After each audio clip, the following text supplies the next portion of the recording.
They told me I wasn't real military, that I didn't belong. Even after all the sweat I gave, the bone-deep loyalty I held, and the ghosts I carried home, still, I was the punchline. The NATO camp should have been neutral ground, a convergence of uniformed unity. Instead, it became just another theater for my family's ridicule. And this time, they had an audience. It was my sister, Alyssa, who delivered the killing blow. As always. She can't even lift a backpack, she said, loudly enough for nearby soldiers to hear. Why would the army accept trash like her? She laughed like she always had, high-pitched, self-satisfied, sharp as shrapnel. The sound echoed off the concrete corridors of the mobile barracks. A few others joined in. Even a couple of junior officers chuckled. That kind of laughter, cruel, casual, contagious, felt like being stripped bare in front of strangers. Again. I stood there in uniform, the same boots they wore, my body just as bruised and blistered by field drills and combat training. But unlike theirs, my scars came with an asterisk. A whispered, unspoken question that never left their eyes. How did she get here? What they didn't know, what they'd never been told, was that I hadn't gone through the standard pipeline. I didn't go through the front gate. They had no idea what my clearance level was, what my role truly entailed. Or why, when certain classified missions were handed down, I was the one tapped. Not Alyssa. Not the smug officers smirking nearby. Me. I had trained in silence. Worked in shadows. There are entire records with my name redacted, fields left blank, mission logs that simply say, Agent present. No further detail. Still, in that moment, I didn't raise my voice. Didn't defend myself. I simply stood there, still as the grave, letting their contempt wash over me like old water. Familiar. Predictable. Harmless. Until the code lit up on my wrist. K*LL. It wasn't just a word. It was an activation sequence. The bracelet, harmless-looking, worn like a fitness tracker, lit up with blood-red letters only a select few would recognize. The laughter stopped mid-chuckle. Officers froze, their faces draining of color. Even Alyssa blinked, her mouth falling open slightly as she stared. I didn't look at any of them. My eyes were trained on the horizon. Always watching. Always ready. You see, they never expected the quiet ones to carry the sharpest blades. The silence that followed was heavier than any combat gear I'd ever worn. For a second, you could hear the soft, mechanical hum of the base generators, the muted beep of radios, small, almost apologetic sounds in the wake of revelation. No one moved. Not even Alyssa. She stared at the band on my wrist like it had grown fangs. What? What is that? Her voice, once the dagger aimed at my spine, now wavered. It was the first time in years she'd spoken to me without malice. But I didn't answer her. Not yet. Because I remembered everything. Every rolled eye. Every snide comment at family dinners. Every time she called me decorative camouflage and laughed until her mascara ran. And I remembered how, when I came home on leave bruised and exhausted, she posted memes online mocking people who played soldier without firing a shot. You work in logistics, right? She'd said once, smirking. So you, what, schedule bullets?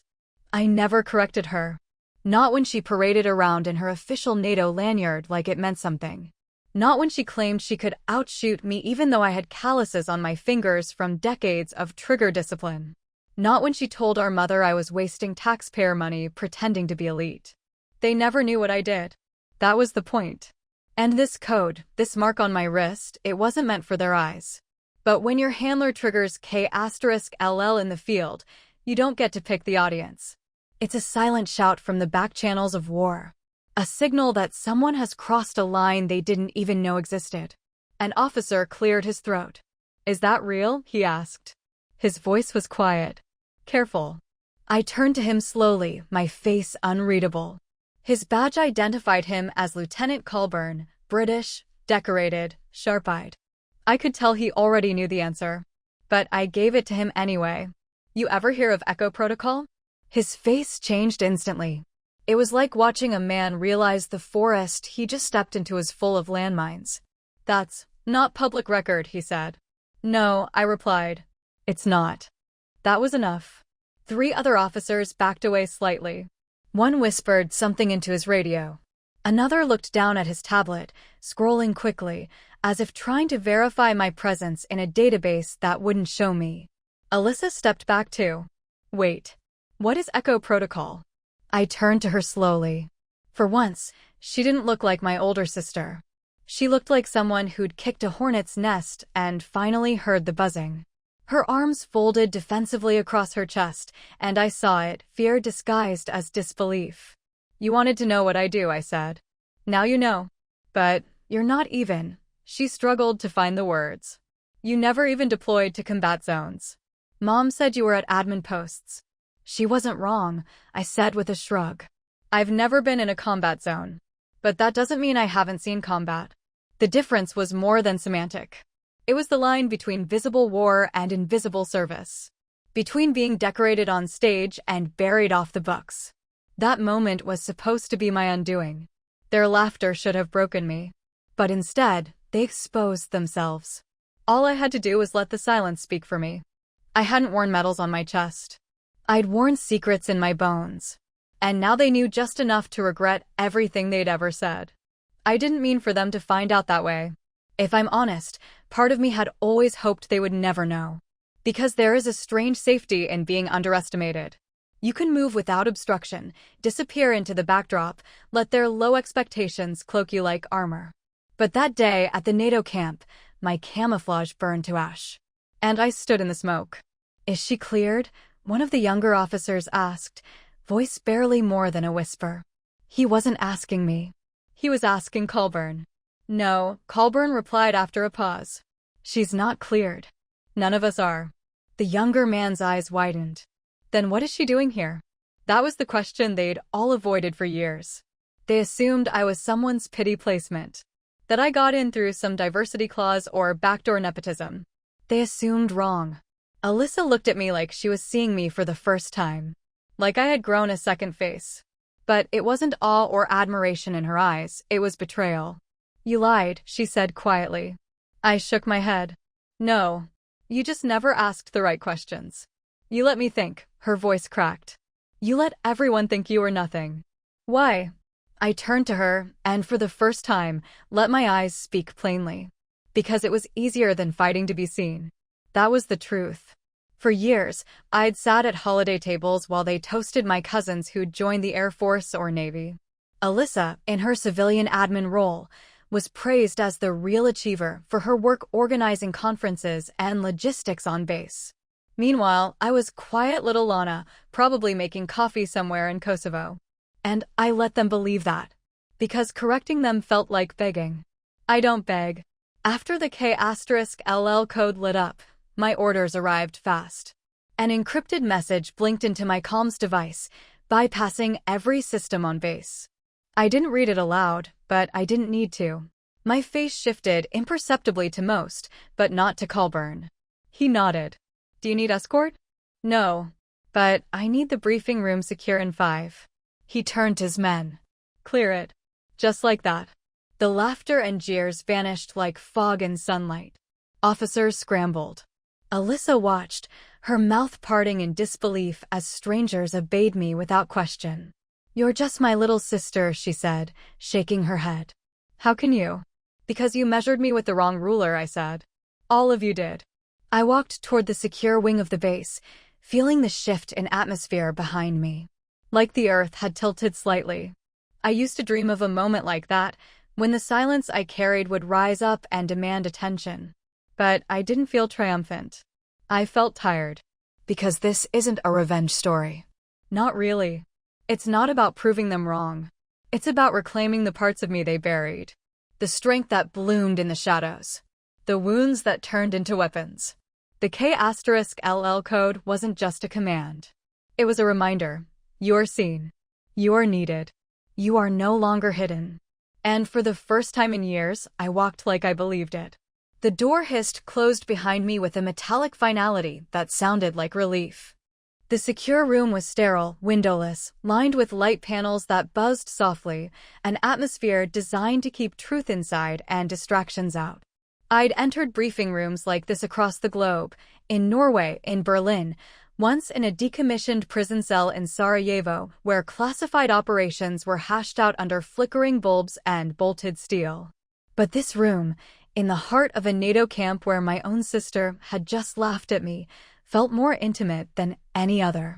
I slid the band from my wrist and placed it on the scanner. The code pulsed red again, K*LL, then faded into a secure sequence that shimmered across the surface like ripples on water. A second later, the encrypted panel blinked green. Access granted. A voice, disembodied and calm, filtered through the intercom. Agent L, confirm presence. I tapped twice on the console. Agent L present. Code verified. Awaiting instructions. There was a pause. Operation Echo Phantom has gone active. Confirm readiness. My breath stilled in my chest. Echo Phantom. That name hadn't crossed my path in nearly 4 years, not since my final simulation in Athens, where I'd been pushed to psychological limits even the instructors swore they'd never use. It was a mission protocol reserved for off-the-books recoveries, false flag disruptions, or preemptive strikes that couldn't be traced back to any formal agency. It was the kind of operation where assets were only contacted if someone somewhere decided the target's existence posed a risk not to security, but to narrative. Readiness confirmed, I said. Target? A file slid onto the screen. The photo loaded slowly, pixel by pixel. When I saw the face, I nearly laughed. Nearly. It wasn't an enemy general. It wasn't a rogue operative. It wasn't even someone I'd expected to be part of my orbit. It was one of Alyssa's colleagues. Lieutenant Sarah Whitmore. A name I'd heard too often, always in praise. Alyssa's mentor. The one who had helped her navigate base politics. The woman who once said at a family barbecue, with her mouth full of potato salad, funny how some people get in uniform without earning it. Her. Below the photo, a dossier loaded. Unregistered side-channel communications. Intercepted trade of unauthorized data packages to unnamed actors. High likelihood of corruption, treason, and compromised internal NATO infrastructure. Suddenly, the sneer in Sarah's voice at that same barbecue had a new tone, projection. The betrayal wasn't personal. It was systemic. Rooted in the rot that whispers, she doesn't belong, while hiding what it's really afraid of, the women who do the work without the applause. I was to infiltrate, assess, and, if confirmed, terminate the threat. No medals. No headlines. Just clean silence where something rotten once stood. I looked at the image again. I thought of the room full of people who had laughed at me less than an hour ago. The irony that one of their own was the cancer. That the trash their voices mocked might be the only thing keeping them from burning in a fire they'd never see coming. I uploaded the protocol to my neural sync. My body began mapping the route. I rose from the chair, pulled the bracelet back onto my wrist, and watched as the code vanished once more into the appearance of normalcy. Outside, the world still thought I was nobody. Good. Let them. When I stepped back into the hallway, the air had changed. It's strange how fast fear reshapes familiarity. The officers who had once shared inside jokes and weekend war stories with my sister now averted their eyes as I passed. No more chuckles. No more casual nods. Even the base dog handler, a woman who once offered me gum during a rain-soaked drill, stiffened and stepped aside. My presence had become radioactive. Good. Colburn was waiting near the corridor junction, arms folded. He didn't salute, not with so many prying eyes, but his posture shifted in subtle acknowledgement. We walked in silence toward the exit checkpoint. I read the directive, he said once we were alone in the debrief car. Of course he had. Colburn wasn't technically cleared for echo protocols, but NATO brass had their own back channels. Whisper networks made of old favors and even older debts. Her, he asked, referring to Whitmore. I nodded. Damn, he muttered, staring out the window. The rot's closer than we thought. Always is. We stopped at the transport bay, and I stepped out. The plan wasn't a clean snatch or brute force operation. Echo protocols never were. They were surgical, subtle. The goal wasn't just to remove the infection, it was to do it in such a way that no one ever questioned why the fever broke. The sun had dipped lower behind the barbed wire skyline. NATO flags fluttered in a breeze that tasted like rain. I pulled my cap low over my face and walked like I didn't belong. Like a ghost who'd never spoken. It's amazing how easily people forget what they see when they've already decided you're invisible. As I passed the East Barracks, I heard Alyssa's voice. You're telling me my sister is some kind of what? Secret assassin? That's insane. A pause. The sound of booted footsteps. She's logistics. That's what it says here. A male voice, shaky, unsure. Probably one of her desk mates clinging to denial. Alyssa scoffed. Exactly. She's not built for black ops. She doesn't even have the stomach for. I didn't stop walking. They were still trying to fold the truth into their old narrative. Still grasping at the comfort of their illusions. I didn't blame them. Not anymore. Because it wasn't just about me. It never had been. It was about what I represented, everything they refused to believe a woman like me could be. Quiet. Unadorned. Undeniable. At the operations wing, I switched identities. Badge. Name. Unit. Everything changed. The face in the mirror was still mine, but the uniform bore a designation few recognized, SDC-9. Special Deterrence Command. Unit 9. The 9 was important. It meant I was one of the last. The final escalation before command called in airstrikes or tactical wipes. We were the whisper before the storm. The quiet before the cleansing. Inside the conference room, a tactical grid unfolded in real time. I saw Whitmore's schedule, her known contacts, her data transfers. She had a pattern tight calculated. Not sloppy. That made things harder. But patterns have blind spots. And arrogance is always the softest entry point. I would strike at the place where she felt most secure. Not with brute force. With truth. The kind that makes traitors confess before their breath runs out. I shadowed Whitmore for 3 days. 3 days of pretending to be no one. Of slipping through doorways before they closed, blending into admin clusters, nodding politely to those too self-important to notice they were being watched. That was the part one had mastered long before I ever wore this uniform, being unseen until it mattered most. She moved like someone who had spent a lifetime admired. Every interaction bore the signature of polished confidence, eye contact just long enough, a touch on the arm, laughter that made the listener feel chosen. But beneath the charm was calculation. She curated her warmth like a carefully aligned spreadsheet. And she didn't suspect a thing. It wasn't until day 4 that I found the fracture. She slipped up. Not with data or tech, but with a person. One of her couriers, a civilian contractor posing as a field medic, dropped a badge in the waste chute after hours instead of returning it. I intercepted it before the bin was emptied. The serial was forged. No NATO registry. But when I scanned it through a ghost terminal inside the SDC wing, it pinged a known shell account in Estonia flagged for laundering military intel through NGOs. That was enough to trigger escalation. But I wanted more. I didn't want to just catch her. I wanted her to confess. Because the kind of people who laughed at women like me, the ones who mock from marble floors while we fight in dirt, they don't fear bullets. They fear exposure. So I made myself visible. Just once. I knew she spent Thursday nights at the officers' lounge on base, a ritual she considered essential for team morale. Really, it was a parade of subtle power. She wore silk, drank slowly, and let others orbit her glow like moths. I walked in wearing plain fatigues. Not tactical. Not threatening. Just sharp enough to suggest I belonged. Her gaze caught mine. Paused. She knew my face. Not from briefing rooms, but from ridicule. I'd been her running joke, the logistics ghost. The one who couldn't lift a backpack. And now here I was, alone, composed, eyes locked on hers. She blinked. Do I know you? I smiled. Only from the wrong angle. She laughed, a bit too high-pitched. Right. You're Alyssa's sister. Lana, isn't it? Was, I said. Names change with roles. Something shifted in her eyes. Just a flicker. I pulled out the badge I'd recovered, laid it face up on the table between us. You left your laundry out. The color drained from her face. Not all at once, but in a slow seep, like water escaping a crack. I don't know what that is, she said, too quickly. Of course not, I replied. Just like you didn't know Agent Ilya Petrova wasn't a real Red Cross envoy.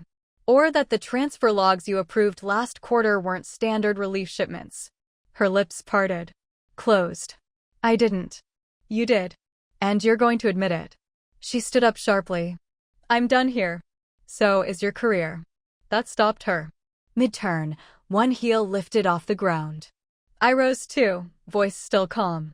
Sit down, Lieutenant. The command in my tone wasn't volume, it was weight.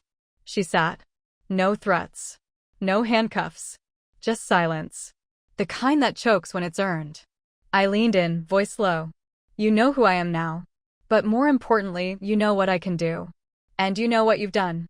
The only question left is, do you want this to end quietly or messily? Her eyes darted. Calculating. Trapped. And for the first time since I'd seen her in that photo, I saw it. Fear. The very thing she'd once tried to plant in me. Fear is a mirror. When it lands on a person, it reflects their truths. And as I watched Whitmore shrink inside her polished exterior, I saw all the pieces of the woman she pretended to be crack and crumble. I don't know what you think you're doing, she tried again, but her voice was paper-thin. I kept my tone flat. I'm not here to think. I'm here to listen. Listen to what? She spat, then quickly lowered her voice, casting a glance around the lounge. It was nearly empty now. Most of the audience had filtered out, unaware that a bomb was quietly ticking at table 5. I tapped the band on my wrist. This time, the red light didn't flare. But the symbol it displayed, a simple triangle enclosed in a circle, was even more damning. She saw it. Her breath hitched. Your echo, she whispered. I nodded. That's not possible. They don't send echo unless. You're right, I said. They don't. She froze. Because in that moment, she realized two things. First, that I wasn't bluffing. And second, that whoever had greenlit me was higher up than anyone she'd bribed, blackmailed, or betted. I want a lawyer, she said weakly. This isn't a courtroom, I replied. This is the part before the paper trail. Before the questions start. This is the moment you get to decide how your story ends. She looked at the badge again. It sat like a guillotine on the table between us. I was just a facilitator, she mumbled. I didn't touch any of the data. But you signed for it. You rerouted transmissions through proxy nodes in sectors flagged for red-level encryption. You vouched for contacts you never verified. That makes you responsible. Tears rimmed her eyes now. Not because of guilt. No, it was the inevitability. The understanding that there would be no cover story. No spin. I didn't think anyone would notice, she whispered. They didn't, I said softly. That's why I'm here. And then, just like that, she broke. Not loudly. Not with drama. Just a quiet unraveling. Her fingers trembled as she reached into her jacket and pulled out a microdrive. Slim, unmarked, and far too expensive for a mid-level NATO officer to afford. She slid it across the table. That's everything. Transfers. Messages. Logs. Even the names. It was supposed to be clean. I swear to God, Lana, I didn't know who the data was going to. I took the drive without reacting. I never let her see the flicker of fury that passed through me. Because that's what she wanted, an emotional reaction, something she could twist into leverage or pity. She wouldn't get either. You'll come with me, I said. Where? To the quiet place. Her face paled. Everyone who operated in shadow knew what that meant. A black site, one not listed on any map, where interrogations don't come with lawyers or headlines. Just truth. Extracted slowly, expertly, and off the books. As I stood, she grabbed my wrist. Why you? She asked. Why did they send you? I looked her in the eye, calm as ever. Because they knew you wouldn't see me coming. The car that collected us had no markings. Not military. Not diplomatic. Just a matte black vehicle with windows that didn't reflect light. It looked like nothing, which meant it was everything. Whitmore sat beside me, wrists not bound, but her silence was shackled. She hadn't spoken since the microdrive left her hand. There's a certain kind of silence that follows betrayal, not from the betrayed, but from the betrayer. A hush where even breathing feels incriminating. Her fingers fluttered once toward her pocket, then stopped. She knew better. I didn't have to say a word. Our driver never looked back. We drove for 47 minutes, long enough to strip away any illusion of control.